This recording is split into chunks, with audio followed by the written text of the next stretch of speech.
Dažu gadu laikā Tukuma novada vadībai ir izdevies ievērojami uzlabot komunikāciju ar Tukuma novada ģimenes ārstiem un pārskatīt visu feldšerpunktu darbību pagastos.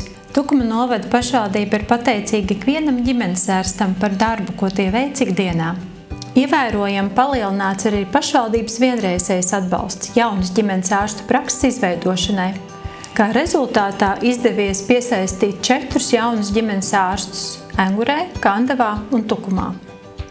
Tukumā tagad strādā 2 jauni ģimenes ārsti, kas nodrošina pilnvērtīgu primāro veselības aprūpi gan bērniem, gan pieaugušajiem.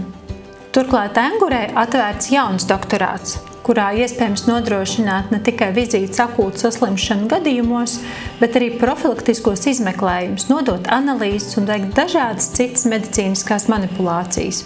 Līdzīga prakse ir arī Kandavā. Kas vēl ir būtiski? Svarīgi ir tas, ka piesaistot jaunāka gadagājuma ārstus, izdodās nodrošināt pakalpojumu nepārtrauktību. Un pamazām izdodās arī samazināt ģimenes ārstu vidējo vecumu novadā.